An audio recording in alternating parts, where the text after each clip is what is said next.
Hello guys and welcome to today's Los Blancos podcast. Today we will be doing a Juventus review as well as more transfers. However, before we get into today's episode, I just want to let you guys know I will not be available for the next 4 Los Blancos podcasts. So instead, me and Sean will get some recorded episodes available for you guys, quick 10-minute episodes for you guys to enjoy. So without further ado, let's get into today's Los Blancos podcast.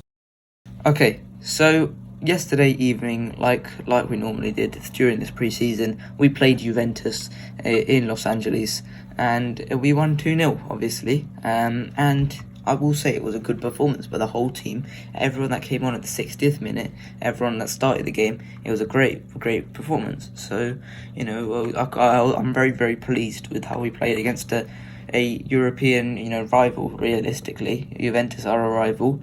And I think that we did well, and this was a game in view to the Super Cup final. Carlo Ancelotti said that the team that would be playing this game would be the team that plays the game against Frankfurt in the Super Cup final. So, you know, we now have an idea of what he's going to do, and it's what most people expected, the continuation from last season. Ancelotti really sees this as a continuation from last season, the Super Cup. So I think we'll start with the starting 11, and we'll talk about that.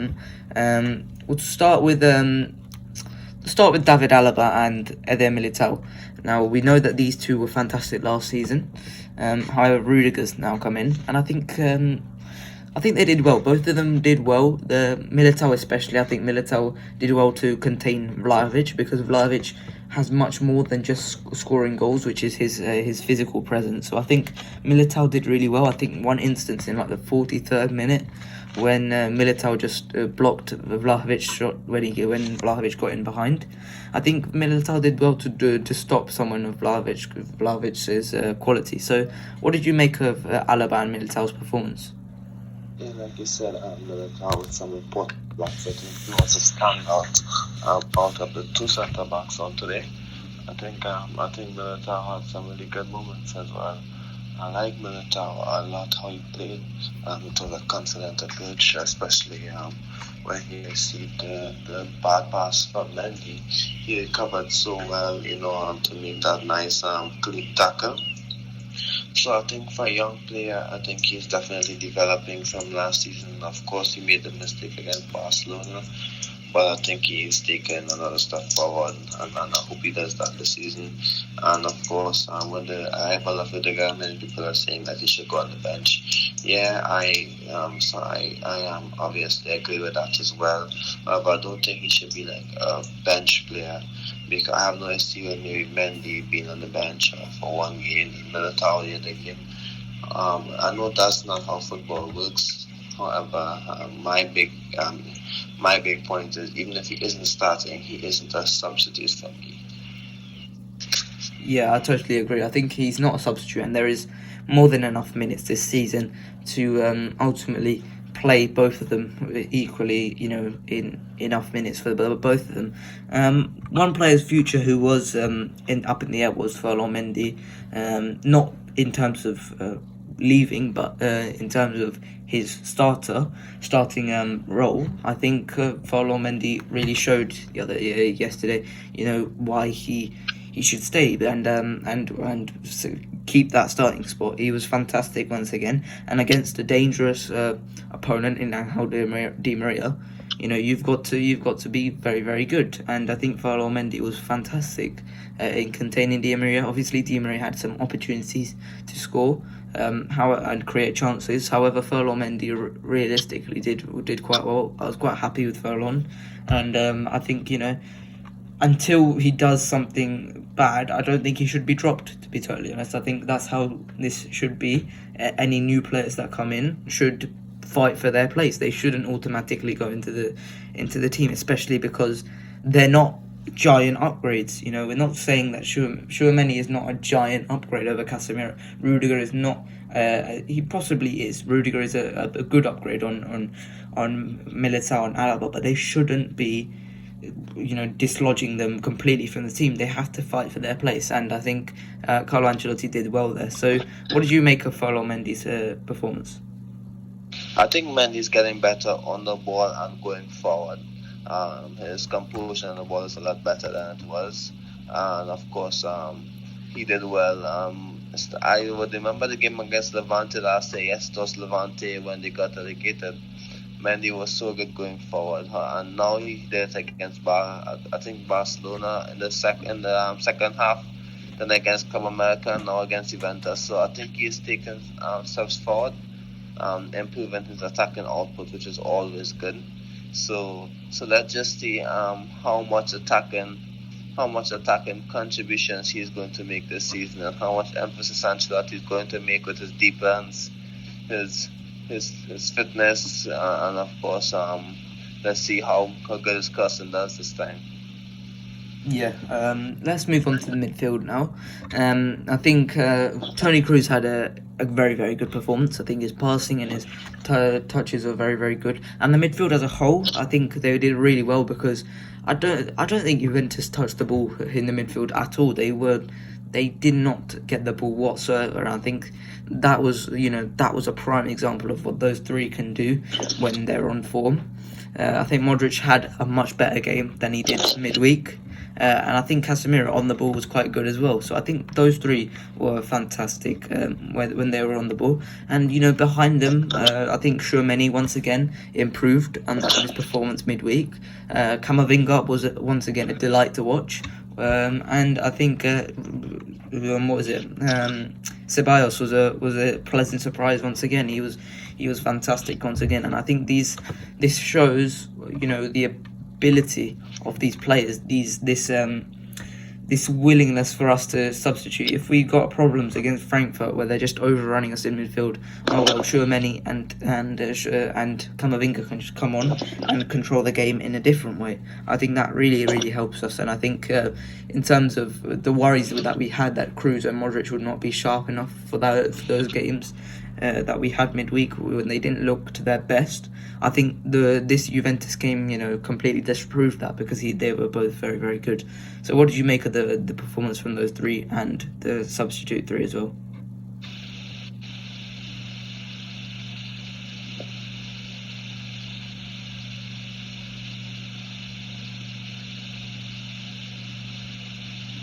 Hello?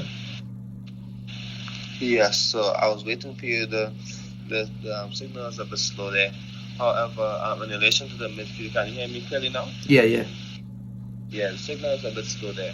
So, in relation to the midfield, I do like how Carlo Ancelotti is able to use all of his options throughout the entire game.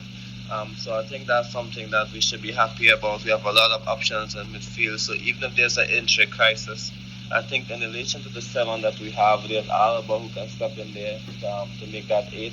So that's something that we should be happy about, because let's be honest, for a football match, maximum to start the game, it's maybe 2 options you need in midfield. So I think with the options we have a lot of options. Asensio can chop in there. So I'm really happy with the options, the performances of those players. Of course, Casemiro is getting really good on the ball. You mentioned Toni Kroos, who is our best midfielder again on tonight. And Casemiro on the ball, he's getting a lot better. Of course, in attacking transition on the ball, he needs to improve his decision making. I do understand that he made some 2 poor choices when he had the ball to progress it earlier on today on that game. However, in relation to his build up, he is getting a lot better. So that's something we should be happy about. Luka Modric is picking up a bit of steam. Toni Kroos seems to already be in form. Camavinga, he is so good. Again, he showed on tonight that he is one of our best midfielders, along with Tchouaméni, who is starting to pick up the speed as well. And of course, Valverde, who was another good outlet on the right. A similar performance for me to the Champions League final for Valverde. Good solid performance. And of course, Dani Ceballos, a simple performance, but nothing too extraordinary. But worked hard, won the ball, and so he had a good performance as well. Yeah, let's move forward. And Vinicius Junior, I think we had a few worries that Vinny wasn't on his level last season, because of the fact that he started off slow in this preseason, like plenty of other players. did. But Vinny showed once again his sharpness was really, really good. He was really, really sharp, winning fouls. He was fantastic here. Juventus just couldn't deal with him. He was getting in behind. He was an absolute nightmare for the Juventus defenders. And ultimately, I think he was very, very good from him. Fede Valverde was fantastic as well. Getting up and down that line as well. I think he was quite good for that, like we expect him to do nowadays. So I think it will be very, very good. And when we come up against Frankfurt, it's going to be really important Fede Valverde tracks that line down, because Frankfurt obviously play with wing backs. So Valverde is going to have to track that run from the left wing back. So I think Fede showed today against Alexandro what he can do tracking that line, and ultimately he completely man-marked the hell out of Alexandro, and he was involved in Juve just not being able to touch the ball in the midfield. So what did you make of the two wingers' performances? Similar to what you said, yeah, Valverde is important to track in those wing backs. Those were the left wing back of Frankfurt, because of course he did that in the Champions League final. He's been doing that maybe for 2 years now. This is something that Zidane started, and I'm happy that Ancelotti is seeing this as an effective way to play football, because it does make a lot of sense playing Valverde out there. In relation to Vinicius, I think that Vinicius, moments in the game, it seemed like he wasn't on the same wavelength with Benzema or his fellow attackers. However, he grew into the game. I would like to see him be a bit more consistent right now in the Super Cup. Take another step forward. We know that he just he wouldn't get 100%. I would say he's at 80% in terms of his best, in terms of getting back to his best. So of course he has to be a bit more consistent with his decision making. I'm not going to be too hard on him because he's still being effective. However, he needs to, let's just say he needs to take another step. But he had another good performance. He won the penalty, and that's always a good sign. Good hard as usual. His positioning to pick up his balls is so good. He's always in space to receive those balls. But sooner or later, Vinicius will catch fire, and I'm really happy to say that. Yeah. Benzema, there's no need to talk about Benzema like I did with Courtois. Those two are just fantastic as usual. Then we'll talk about some of the substitutes. One I want to talk about is Jesus Vallejo, and I think he was really good. I think, and I think there's a bit of a role developing for Vallejo, and I think that role is something similar to what Nacho had.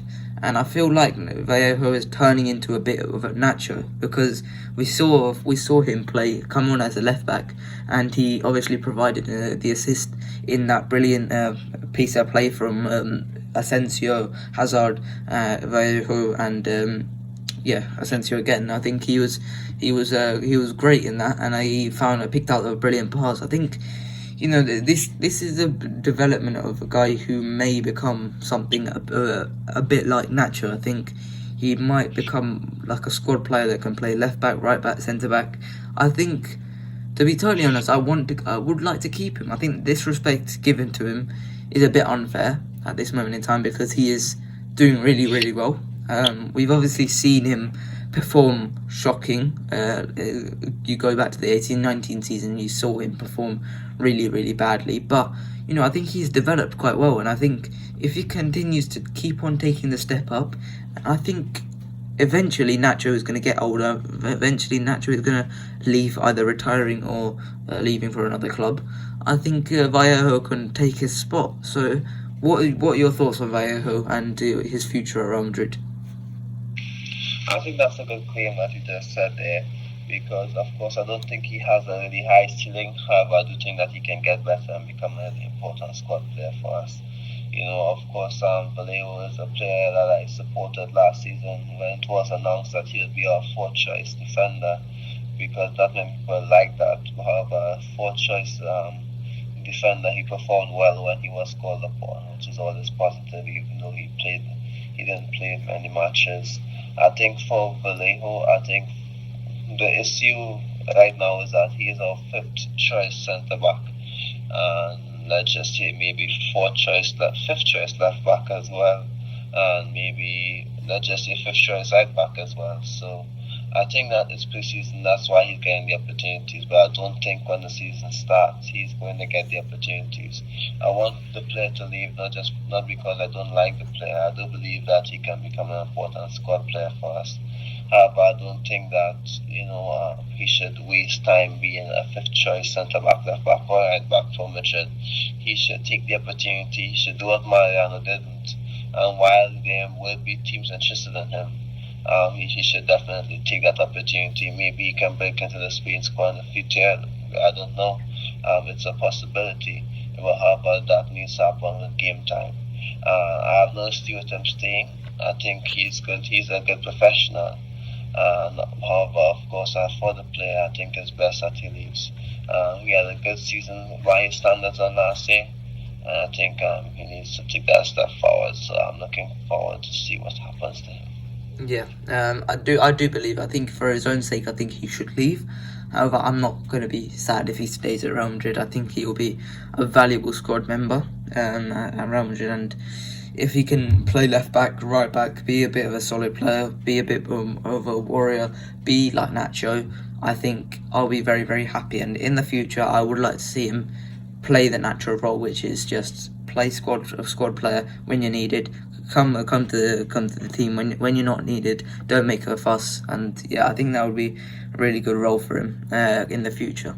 Let's move on to the next player, and it's Eden Hazard. Now, we obviously have got to the cliche of comeback season for Eden Hazard at this point, and it's becoming a bit of a cliche. But I've been one to not really be fooled by Eden. I wouldn't say fooled because it hasn't happened yet, but not fooled for it as of yet. I'm not being one to say that as of yet. However, after that performance yesterday, I'm starting to turn a little bit, and I'm starting to say maybe Eden Hazard could come back.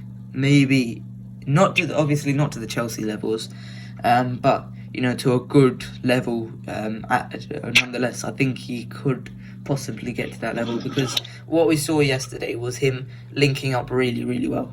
I saw him linking up with Asensio, with the midfield, in the goal, obviously, and I think Hazard could do very, very well next season. I think the performance, he wasn't obviously looking like his old self when he dribbled. Like, he wasn't looking like he was just dribbling past cones. It looked much more, a bit more blocky than that. I think he obviously looks a little bit more blocky than he used to be. It used to be so silky, and he used to just weave around players. Now it doesn't look like that. I think it looks much more blocky, him dribbling past. But I think he's taking a lot more risks when he comes up against the defenders, and especially against good defenders in Juventus. You've got Gleison Bremer, who is a very, very good stopper type player. Leonardo Bonucci as well, very, very good defender. Alexandro, good defender. Danilo, good defender. You've got some very, very good defenders there, and he was just gliding past the players, sprinting past, and he was getting fouled quite often. I think that was very, very good. Him taking a lot of risks, which he hasn't been doing for the last few years. Let's just say at Real Madrid, he's been a lot more conservative for us, and I'm really happy to see him taking these risks, because that's what made him really good at Chelsea. However, he stopped taking those risks, in light of the injuries, because he doesn't want to get injured as easily. And I think, him starting to take more of these risks is one step to him getting that comeback season. So, what are your thoughts on Eden Hazard's performance, and what do you think he can do this season? There's not much I can add from his performance that you didn't cover. He was so important in the goal, in the Asensio goal. The link-up was really good. I don't think he's a number 9. I think he's more for number 10. However, if he's starting as a number 9, it's more like a number 10, and we would need our wingers to be goal scorers like Chico and Asensio was today. I know that Chico didn't score, but he is a goal scorer. So that's always a positive when Hazard is playing well. It gives us more options. And I don't think that it's going to be like a comeback season. A comeback means getting back to how the player he was. I don't think that's what's going to happen. I think what's going to happen for Hazard is that he's going to be a good squad annotational option, and that's good considering the first few years that he had at Madrid.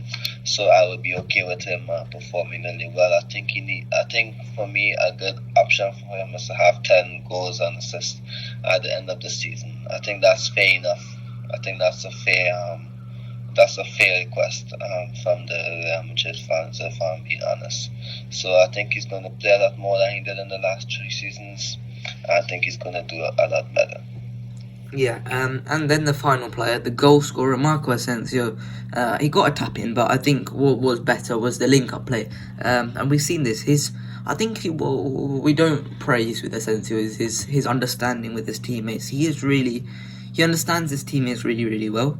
I would say that, and I think we saw with the goal and the link up just before it. It was fantastic by Asensio just getting it back 1-2s with Hazard, and then putting it out wide with.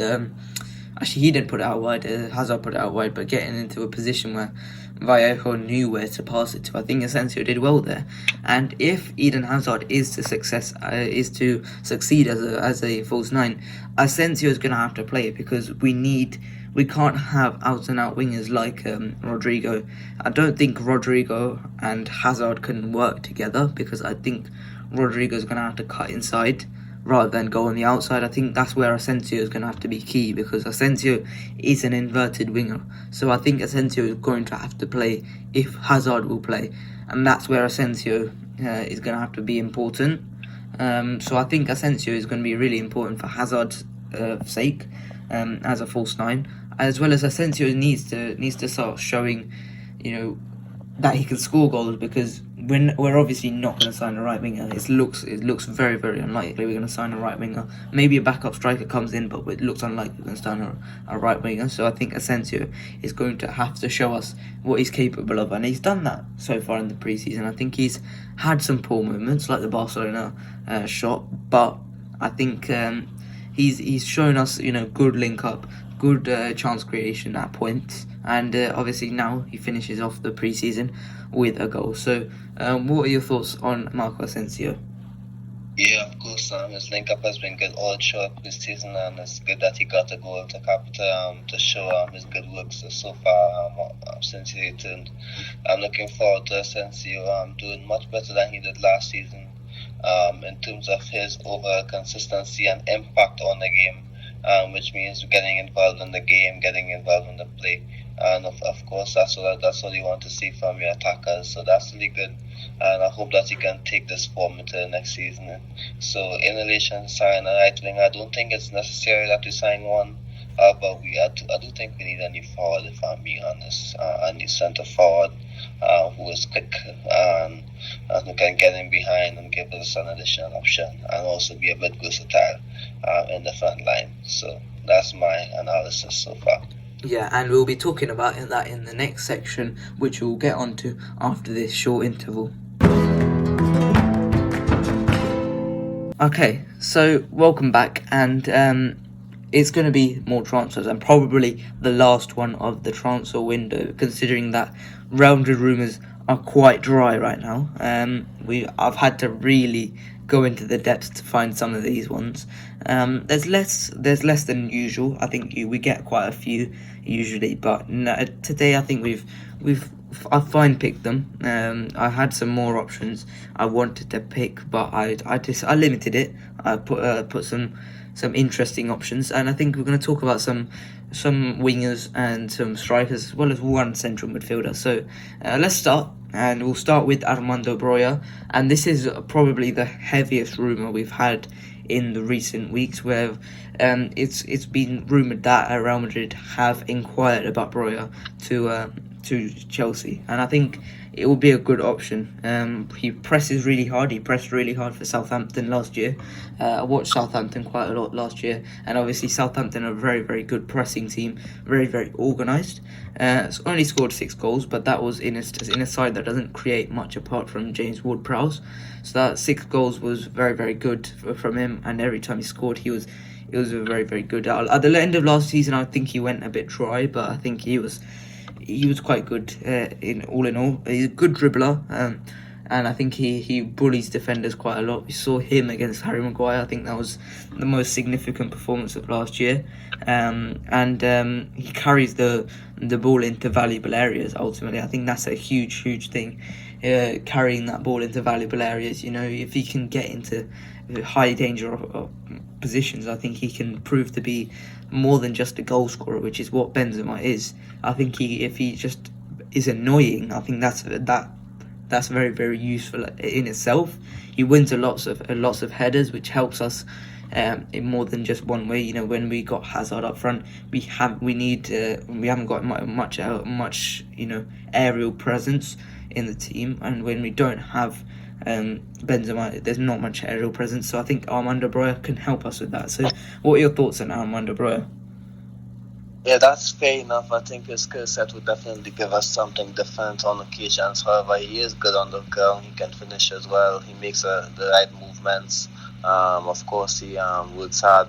I think that I looked at her performance against Udinese. I looked at Chelsea's latest game when they played Udinese, and he had 3 chances, and yes, he missed them all. I would admit that. However, his movement was good. And of course his work rate and discipline was also exceptional.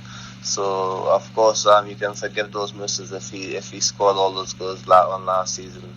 However, I think that if you're going to sign him, I think it's going to be a lot of money. Chelsea turned down 30 million from West Ham, so I don't think that they are interested in selling him. I don't think that Real Madrid would want to pay that amount for a striker at this time, unfortunately for him. Yeah, it would have been good. I think 30 million would have been a just price, but I think it tells a lot that Chelsea are wanting to keep him as probably the primary striker behind Havertz. So, yeah. Now let's move on to another Chelsea player who Chelsea are looking to offload, and that's Timo Werner. There's been a lot of interest in Timo Werner from RB Leipzig, Juventus, and Newcastle. I think Timo Werner would be a good player. He's a winger and striker, as many of you probably know, and he would give us multiple positional options. He's got a good XG and a good non-penalty XG. I think that's very valuable. If he can start converting some of those chances, I think he will be very valuable. And we've seen Ancelotti be able to make these absolute idiots in front of goal look very score lots of goals suddenly in one season. We saw that with Vinicius, where he was quite kind of stupid in his decision making towards the end. Towards the goal. I think Timo Werner is quite similar in that way. So I think he would be. Ancelotti would be able to make him into quite a prolific goal scorer again, like he was at Leipzig. He does very good link up with his players. You need that when you're at Chelsea under Thomas Tuchel, and he presses really well. I think that's got to be said, and he's a good outlet. So, what are your thoughts on Timo Werner? Yeah, I think Timo Werner is a good option. There are many players saying he's not a good footballer, and if you can have that option on Timo Werner, then I'm sure that you don't understand football. That's my opinion, because Werner is so good with his movement. He is so good with his understanding of the game. Yes, I don't think it clicked for him at Chelsea at this time. However, I think he's made some important contributions. I would just like to highlight the goal scored by Havertz in the Champions League final. His run opened up space for Havertz to have to be able to have that run for the ball to fit in. So that's what Werner is all about. However, the big problem, not a problem I would say, because he can be a good backup, is that he plays where Benzema and Vinicius does. So I don't think that he would accept being a backup if all he wants is game time. So I think that a loan would be best. A straight loan may be the option to buy. I think that's what will be best for us, because we really do need another striker backup for Benzema and Vinicius, because he is fast. He comes in on the left spaces and can make an impact. So I think he can either replace Benzema or Vinicius when they are unavailable. So that's what I want him for. I think he's a different option to Bruja. So that's why you would like to have different options, to give the team a different outlet to score and to contribute. So for me, I think that the first two options are two excellent options, but for my pick it would be Timo Werner. Yeah, and Chelsea are obviously looking to get rid of him, so I think he would be easy to bring from Chelsea.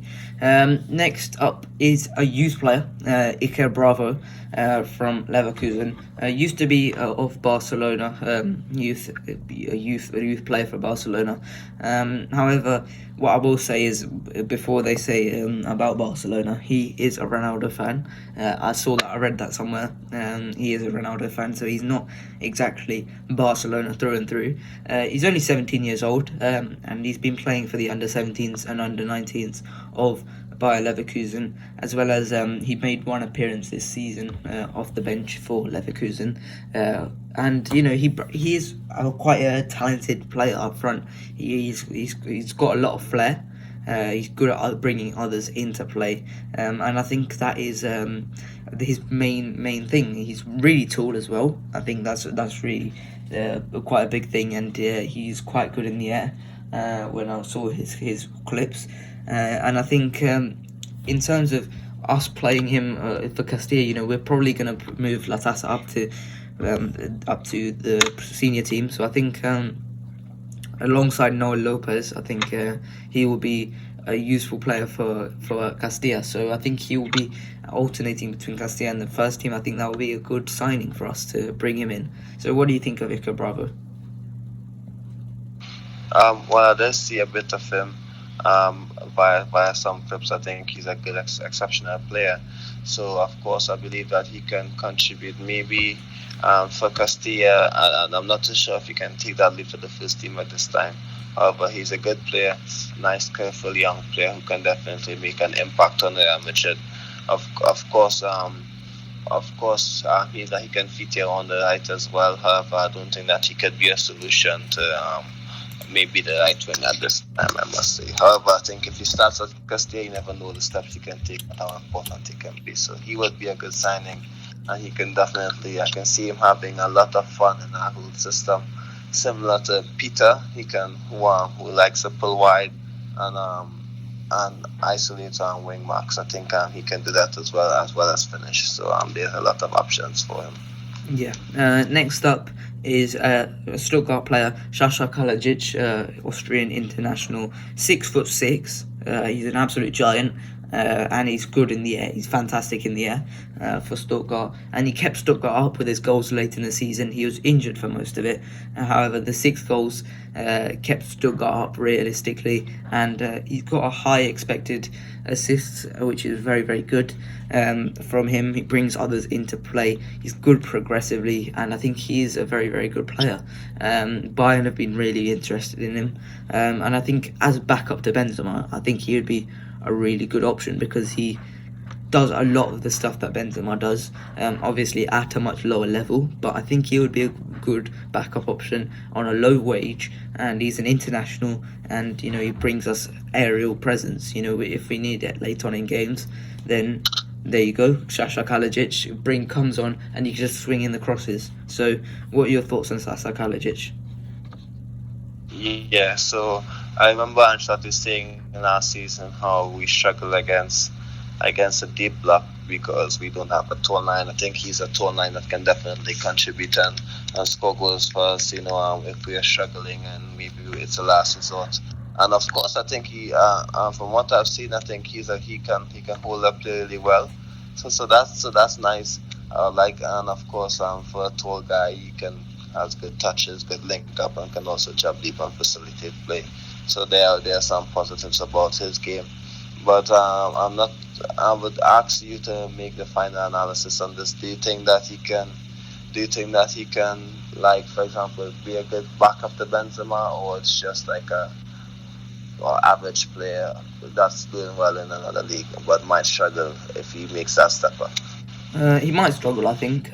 He could struggle, definitely. But, with the other options we got, there is a genuine, a good attribute about him, which I don't think you can struggle with, which is his aerial height. You can't really say, oh, he's good in the air in this league, so he won't be good in the air in this league. That doesn't make sense. So I think even if he's not exactly a goal scorer, I think he does offer us something that you can't really say he won't offer elsewhere. So I think Kalajic might not be the goal scorer that we need, but I think if we were to sign him for, let's say, 15 million, I think he might just score 5 goals, but he will offer us something where we can just hit it long to him and he'll head the ball down and pass it to Vinny or get it to Asensio on the opposite side. So I think Kalajic could be a useful option. Yeah, definitely. I would say he would be a good option from what I've seen so far. So I would definitely trust your judgment in that, as well as this time make my own judgment and say he can be a useful player and gives us something different to what we didn't have. Yeah. Okay, let's move on to the next player. A Turkish youngster, Arda Güler. Now, he's a bit of more of an unknown quantity, Arda Güler, because he doesn't even play for Fenerbahce.